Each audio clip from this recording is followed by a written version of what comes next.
13h, c'est le temps réel sur Canal 2 international. Bonjour à toutes et à tous. Good day, Gladys Sambo. Good day, Junior Senulapong. Good day, Talvios. Thanks for joining us on the 1 p.m. bilingual newscast on Canal 2 international. Right ahead, our major stories.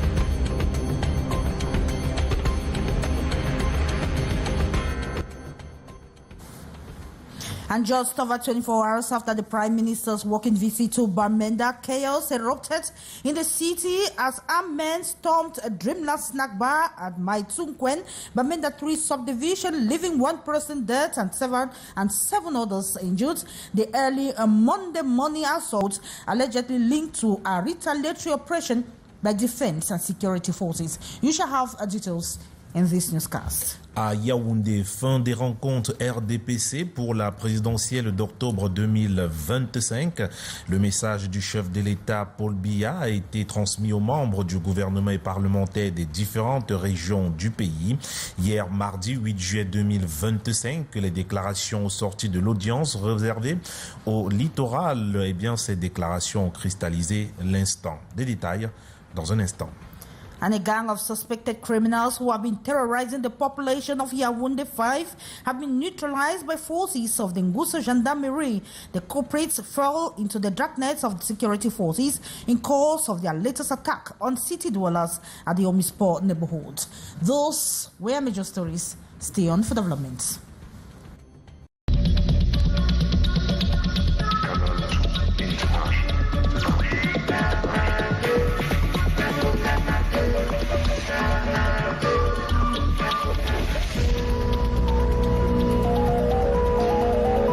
We begin with the end of consultations in the nation's political capital, Yaoundé.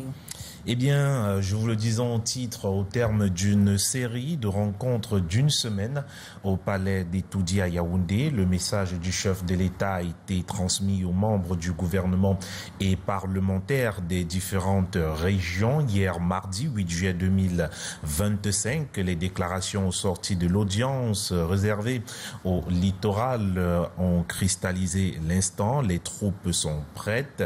Le signal est donné, récit d'un moment avec Rodri Tonguet et Serge Alain Zébou, nos envoyés spéciaux pendant près d'une semaine au Palais de l'Unité.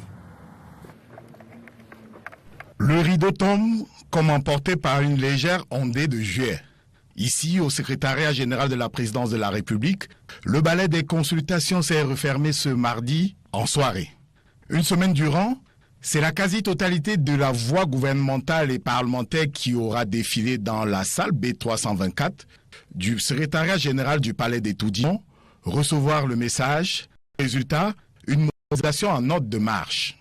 C'est peut-être lui, comme de la délégation du littoral, qui aura le mieux résumé l'esprit de cette série de rencontres.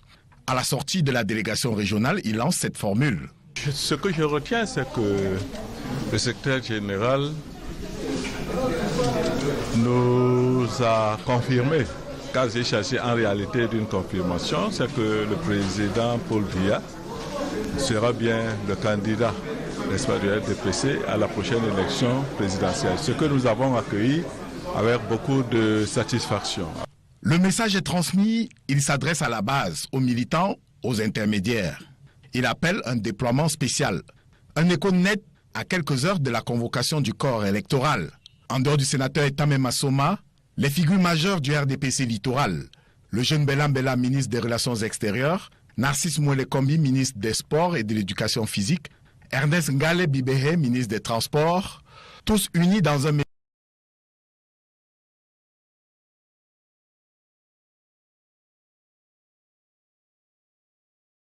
message unique à l'envoyé spécial du président, le ministre d'État, secrétaire général de la présidence de la République, Ferdinand Ngongo. À charge pour lui de transmettre à qui de droit et qui d'autre, sinon Paul Biya. Nous partons très sereins et nous sommes convaincus. Plus tard dans la journée, et pour refermer définitivement les rencontres, c'était le tour du centre. La plus grosse délégation reçue dans cette séquence. La salle B324 a dû être reconfigurée pour faire place aux rangs fournis. 15 membres du gouvernement, 31 sénateurs et députés, le ton n'a pas varié. René Emmanuel Sadi, Grégoire Ona, Joseph Beti Assomo, Achille Basilikin III, Luc Magua Mbaga Tangana, tous ont salué la confirmation du vœu de remplir du chef de l'État. L'unité de ton est palpable. Ces élites reçoivent ici en retour l'assurance de transmettre leur message à eux, celui de la grande mobilisation.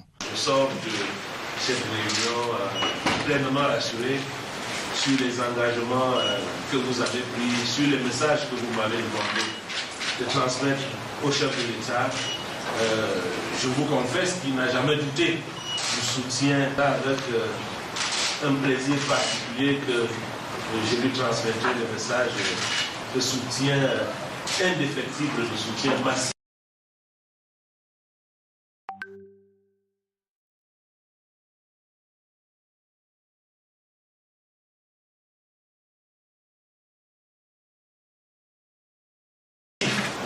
Que vous m'avez chargé de lui transmettre. À côté des ministres originaires du centre, les parlementaires de la même région font chorus. Laurent Charles Boyomoasala, Nicole Okala Bilay, Peter William Manjo, Paul-Éric Njongwe et Emma Etundi, François Xavier Mpon ou encore Henriette Sounak, tous avec les autres parlementaires en première ligne.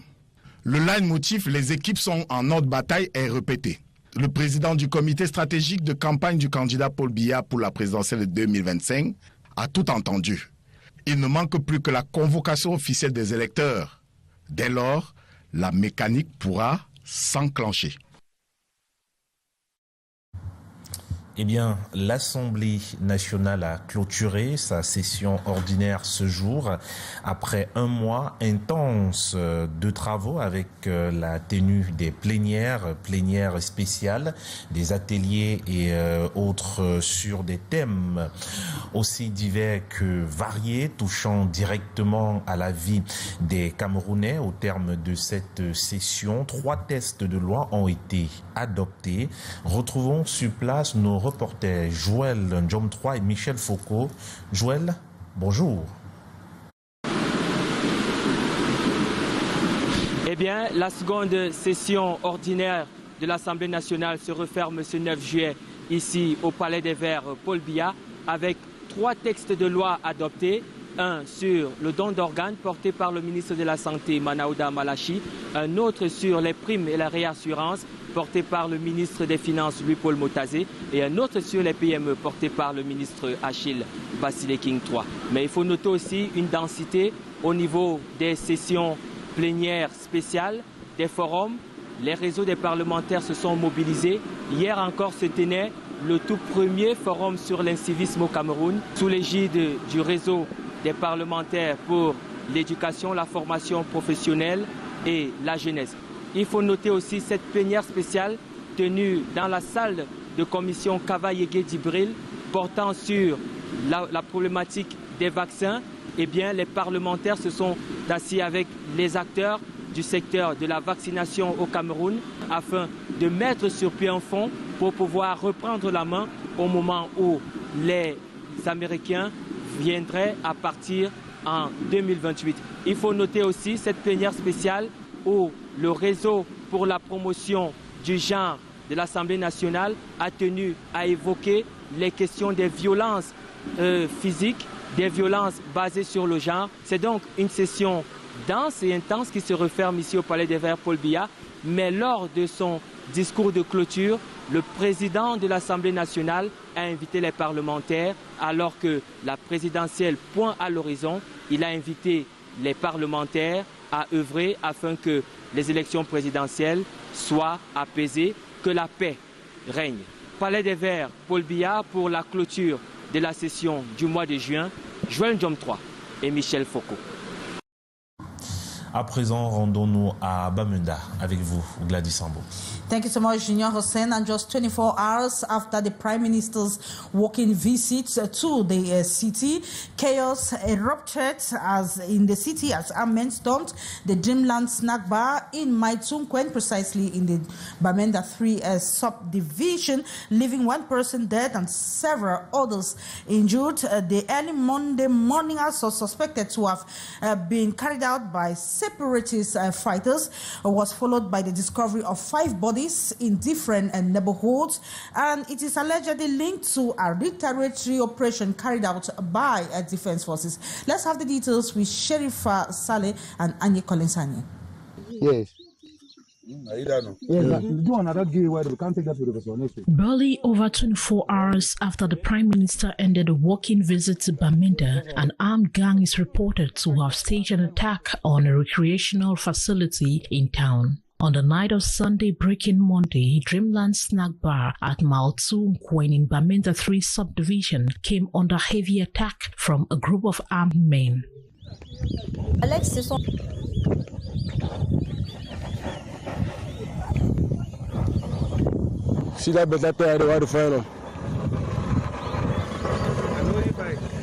The attack ended with the alleged killing of a bike rider and the injuring of 7 other people. The attacks are said to have been carried out by separatist fighters, and defense and security forces later intervened to push back the attack. The gunmen are said to have been reinforcing the ghost town as the attack took place at about 3 a.m. when it was already Monday. Some hours later, residents of below Foncha and Tatsin quarters woke up to discover the corpses of 4 young men and a girl whom some people identified to be Amber fighters. They are alleged to have been killed by defense and security forces in retaliation to the Sunday night attack on the snack bar. Thank you so much, Sheriff Saleh. And a man in his 50s, known as Aruna Pamfeme, has been stabbed to death by unidentified assailants at Carrefour Cartretage in the New Bell neighborhood in the Douala 2 subdivision. The incident, which occurred around 10 p.m. Yesterday night, that was July 8, 2025. Aruna, the owner of a mobile money kiosk, had just closed for the day and was sitting with his wife, who sells roasted maize nearby, when he was attacked. According to eyewitnesses, the attackers arrived on the motorcycle, severely stabbed him and fled the scene. He was rushed to a health facility with the help of neighbors and passers-by. But unfortunately, he died on the way. This morning, shock and sorrow lingered in the neighborhood. Some residents who witnessed the incident are still traumatized, while others woke up to the devastating news. Security forces were seen patrolling the area as investigations into the incident continue. The attack has rekindled fear of growing insecurity in the New Bell neighborhood. Aruna's home remained closed today as his body has been transported to his native village in the non-division for burial. We will bring you further updates in our subsequent newscast. Yeah, what happened yesterday evening, we did not even know that it's thieves, but after that we know that it's thieves. Then there were 2 of them, then 3 bike. Then they were using knife on him. The man it was not easy for him, but he really showed powers, but things were very hard for him. Yes, blood was coming everywhere because they put knife everywhere on his body, on his head. The man fell down, that is all. Yes, I shouted, even I went run to him, but there was no way to help him. It was not easy. I was opposite the incident because I'm selling just around the routes. There was no way for him. Thank you so much. That is Cynthia Latte, who was there on the scene to take stock of the situation. And that was an eyewitness actually telling us what actually happened at the area. And we move out to Yaoundé, in the nation's political capital, where a gang of suspected criminals who have been terrorizing the Yaoundé 5 neighborhood has been neutralized by forces of law and order. The culprits fell into the darknets of security forces in course of their latest attack on the city dwellers at the Omispo neighborhood. We have a reporter, Bonaventure Ate, who has the details. The suspected gang of delinquents aged between 16 and 25 are being accused of organized crime and assaults on citizens in broad daylight with the use of light weapons. Qui évolue au niveau de l'omnisport et ses environs. Ils consistent dans leurs manœuvres. Leur manœuvre consiste à arracher, cambrioler dans les domiciles des particuliers, et habillés en bande. According to the Ngusu Gendarmerie Brigade, a special crackdown led to the arrest of the suspects in possession of machetes, daggers and sticks. La journée du 2/7/2025, aux environs de 17 h, sur renseignement, nous sommes déportés à hauteur de Nouvelle Route Omnisport, où nous avons interpellé 7 jeunes gens, tous porteurs d'armes blanches. Leur exploitation sommaire nous a fait savoir qu'ils étaient les légitimes auteurs de ces actes criminels.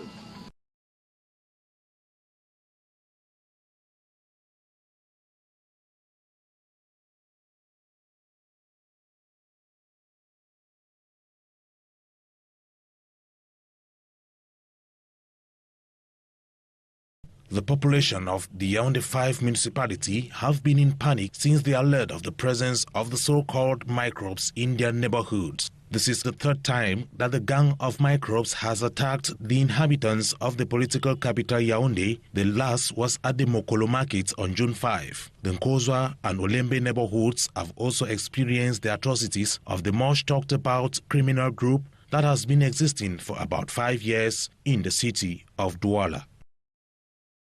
Thank you so much, Bonaventure Ate. We now continue with same story in the French language now. Eh bien, dans ce 13h, parlons cette fois-ci de cette agression mortelle au lieu-dit ancien étage dans la ville de Douala. Un gérant de point de transfert d'argent a été froidement assassiné aux environs de 22 h hier. Eh bien, la victime s'est faite attaquer alors qu'elle s'apprêtait à rejoindre son domicile situé à quelques mètres de Paré des habitants du quartier.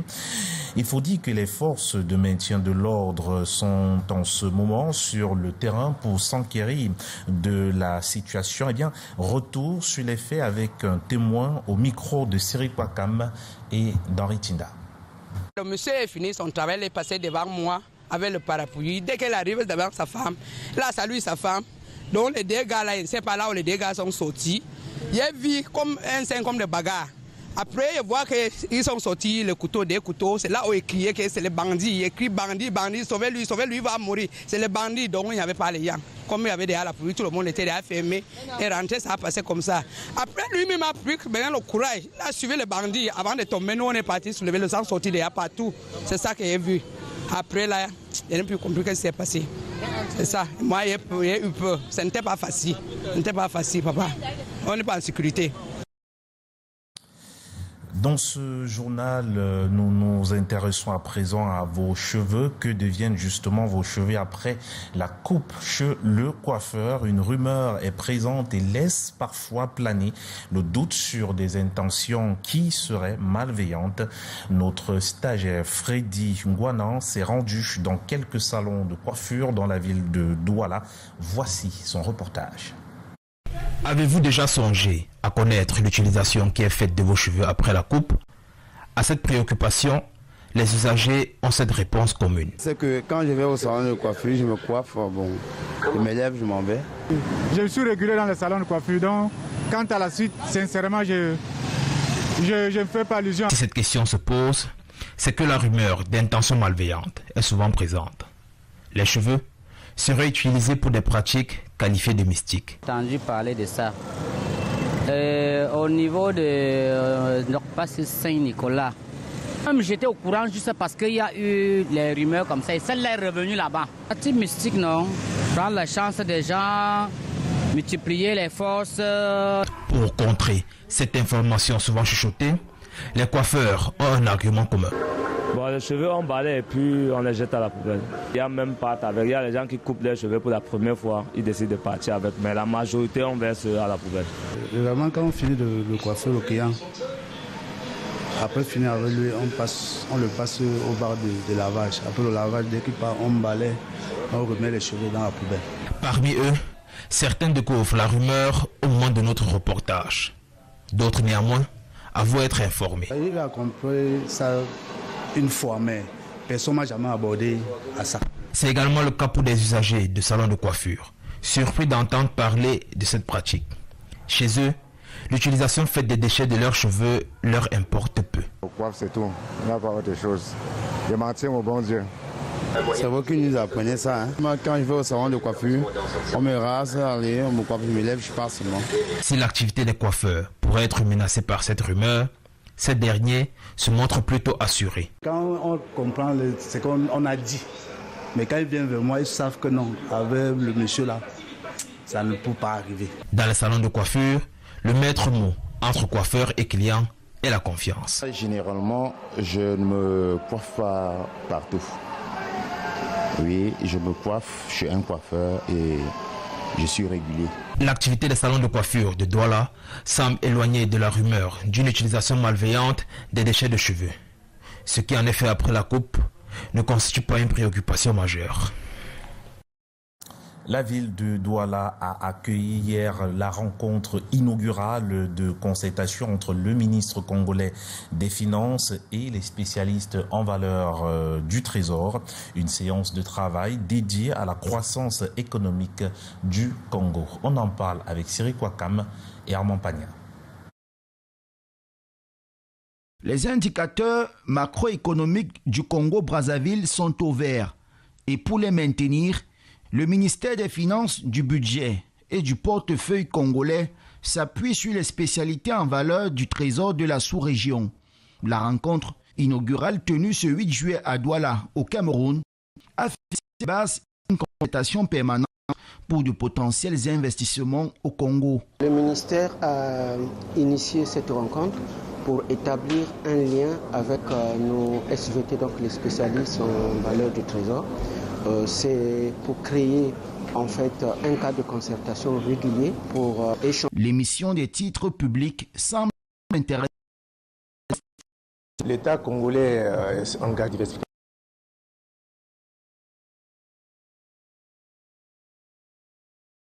de l'économie. Tous ces éléments sont des gages pour nous en tant qu'acteurs financiers clés sur le marché congolais. Nous partons sur des taux de croissance qui sont de l'ordre de 3 à 3,5% au cours des 3 prochaines années.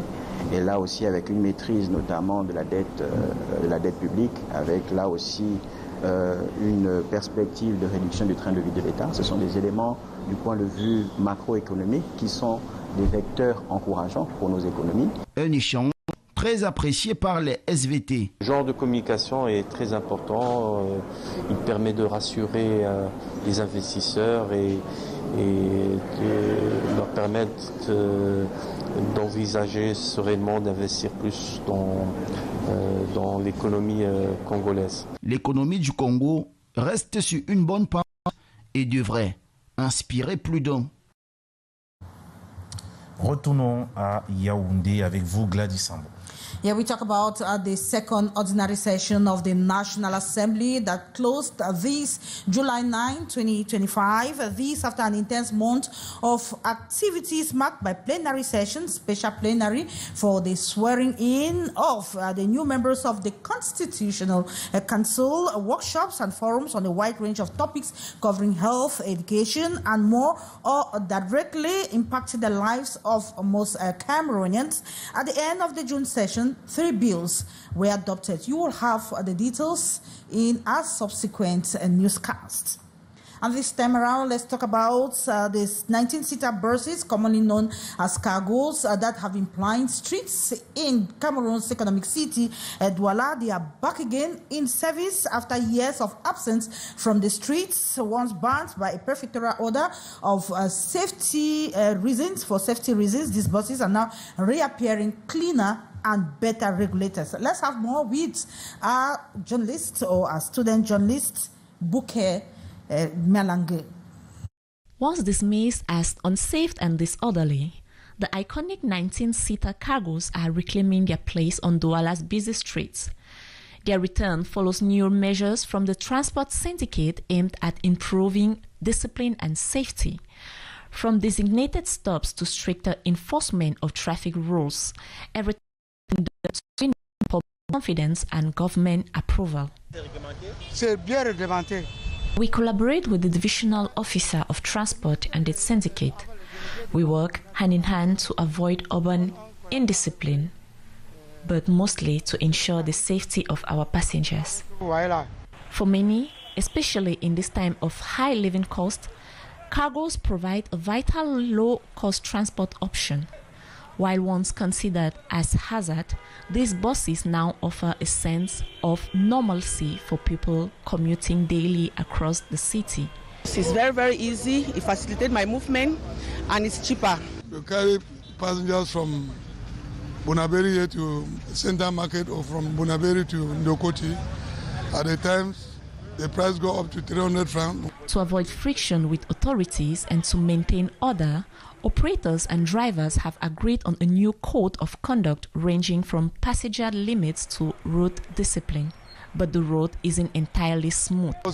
We don't have any choice, even if things are okay or not. We're supposed to defend ourselves so that our own family can also eat. But for the way things are going on, everyone is trying to...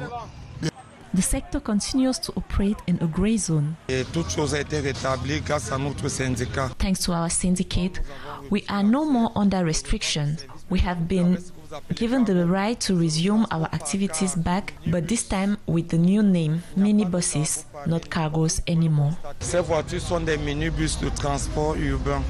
For now, the return of the cargo buses remain unofficial but tolerated. What lies ahead depends on whether this informal revival with official transport policies. And this feature, lime fruits, which is in abundance in markets today, is very rich in vitamin C and has a lot of health benefits that the population should profit from, especially during this period of plenty. After a stop in some markets in the nation's political capital, Yaoundé, we have a student journalist, Ure Amidou Abdou, who talked with a nutritionist who actually come up with more of the virtues of this citrus fruit. His report. Limes are small, round or oval citrus fruit, typically green when fresh and can turn yellow as they ripen. They are known for their tart, acidic juice and strong aromatic oil in their peels. Like here at the Fundi market, this green, yellow small fruit can be found in plenty in other markets in Yaoundé because it is in season and is coming also not far off from villages in the Mbam. Natasha buys her bag of lime here at the Fundi market at 15,000 francs and makes her profit of 10,000 francs at the end of sales. She knows some health benefits like vitamin C and antibiotics. Adding, a lot is being done with the citrus fruit. On fait aussi les médicaments avec. On fait plusieurs choses avec le citron. C'est important même d'avoir ça à la maison. The measurements are in heaps and in containers for those who buy in large quantities. Lime juice, squeezed from the bottle, is another way of preservation, especially now that it is in abundance. This too is being sold in the markets. Le jus de citron, même ça fait 1 an, même ça fait 2 ans, il n'y aura jamais des asticots. Pour conserver le citron pendant 2 ans, la couleur peut changer. Vendors who have been in the business for many years say the fruit is a source of income and livelihood. Through the eyes of the nutritionist, we get other health benefits of limes. Ça favorise le milieu alcalin en tant que milieu alcalin. Promotes an alkaline environment. As an alkaline environment in our body, it gives health. Diluted in lemonade. If we can drink lemonade every day, it's good health. It is very good. Citron, c'est la santé à 100%. The vitamin C component of lime is another beauty factor. Lorsqu'on parle de vitamine C, when we talk about vitamin C is a generator of collagen, and we can say in this sense that yes, lemon is good for the skin, for beauty, the best for hair, nails, skin, and cheveux, les ongles, la peau, tout cela. This notwithstanding, some individuals cannot consume like others because of health challenges. But for those who do, it is time to enjoy this fruit to the fullest, to reap all the benefit that goes. This edition of the 1 p.m. Bilingual newscast on Canal, the International. It is a pleasure knowing you are watching, but don't go away because we have other editions of the news, but we shall be yours again tomorrow same time, God willing. Bye-bye. Good day, Junior. Good day, Gladys Sambo. Merci à tous et à toutes d'avoir regardé ce 13h sur Canal 2 International. On se dit à très bientôt. Au revoir.